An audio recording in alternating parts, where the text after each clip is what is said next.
Well, hello again, and thanks for joining me on How to Be a Raw Vegan, episode 5. I brought a little friend with me today. This is a very beautiful kiwi. And, you know, in all nature's raw food, we find glimpses of the divine plan for us. The kiwi is one of my favorites.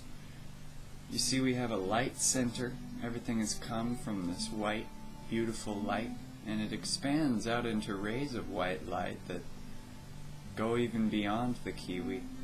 And then we have all the black seeds, which to me symbolize all of us. It's like the light it scatters its seeds everywhere, and we're all seeds of the divine being. And our purpose is to grow into beautiful, fruitful creations of the divine. And so the kiwi is just, it's an awesome reminder of that. And if you look at all foods, all natural raw foods, they all have a center. They all have a sort of a life force flowing tube in them. In one way or another, they all do. Here I have a strawberry. Wow, that one's beautiful. You look into that one, it's got the same design. You see the little hole in the center? This is like where the life force is flowing through. In the human body, this is the spine. This is where all your energies that you use come back to. And in a spiritually exalted state, you bring up all those energies up to the point between the eyebrows, the seat of spiritual vision, or the spiritual eye. And so all nature is suggesting to us this this plan, this relationship here of the light becoming the many. And that's beautiful. It's a beautiful relationship when you get more in tune with the seasons, like I was talking in the last one. That's another part of the relationship. You begin to just trust. You trust your Creator. You know that in the fall, the persimmon nutrient value is going to be what your body is going to want. And it's going to be what you want to eat. It's going to be really tasty. And as soon as the persimmon season starts to end, usually you'll find that your taste for them is also letting go. You're letting go of the persimmon taste and you're ready to move on to something new. And your body's ready for the new nutrients from the new food. And I really feel that this is the best way to be completely healthy as far as nutrients are concerned, is to tune in with the seasons. I really feel like the creative force knows what our bodies need and produces it in the earth. And it's kind of funny because one of my first years as a raw foodist, I was like, during stone fruit season with cherries and peaches, I was like, stone fruits are my favorite. Like, they are above and beyond any other season.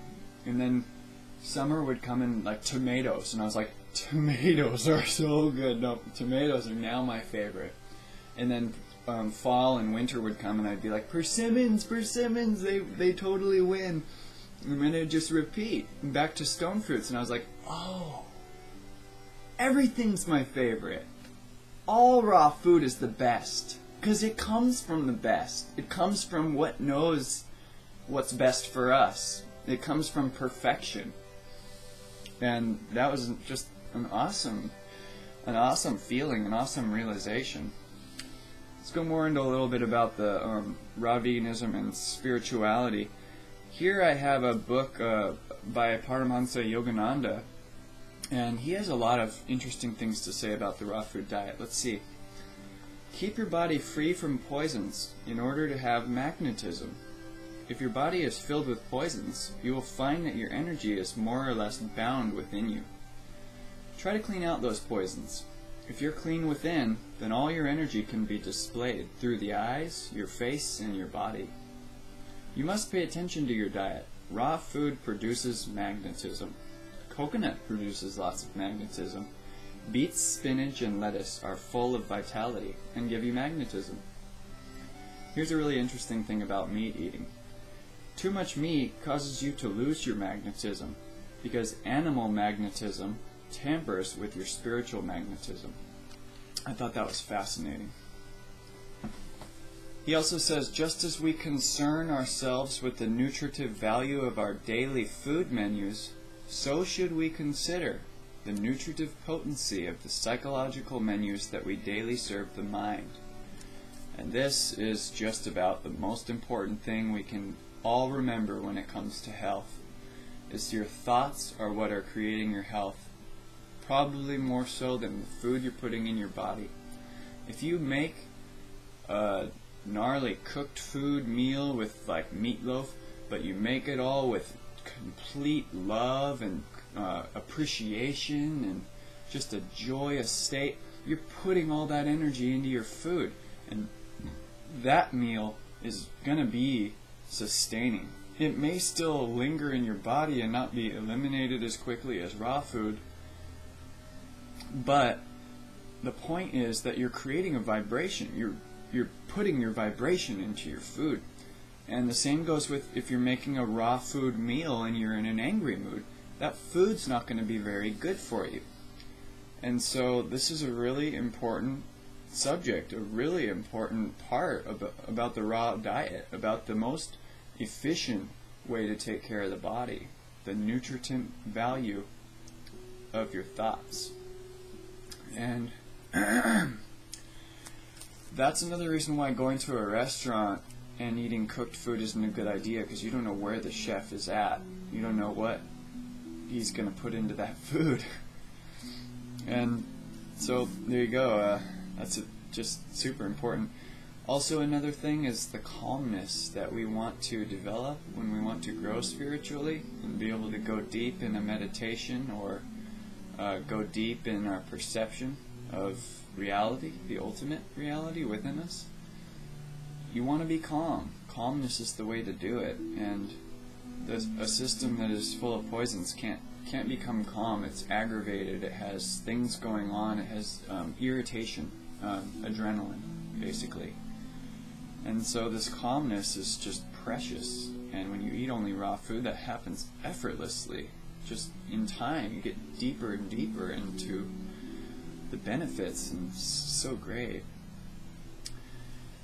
A lot of people have prejudices against certain foods, and I think that prejudice against certain foods fades away the more that you get into the raw food vibration.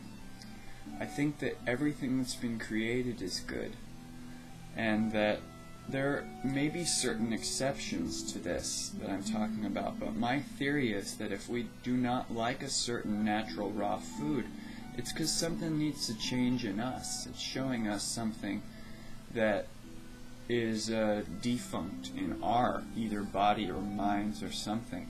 And if you really go into a fruit or a vegetable that you say that you don't like, and really use it as a spiritual practice, eat it and think, be open to its flavor, try to feel its beauty, its diversity.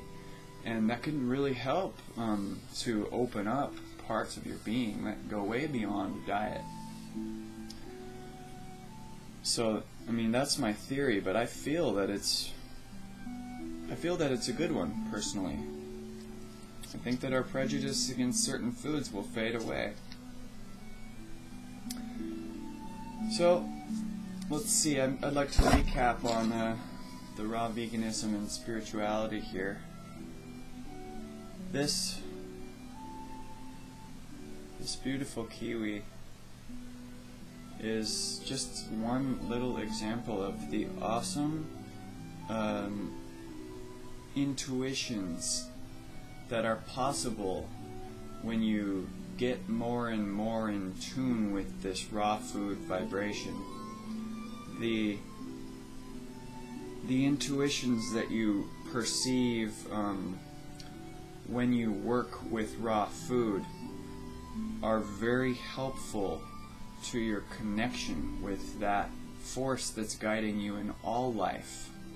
So if you have this connection happening through simple areas like your diet, it's going to help you in all areas of life. And that'll be another way that we can all become more in tune with each other and with our Creator. Thank you.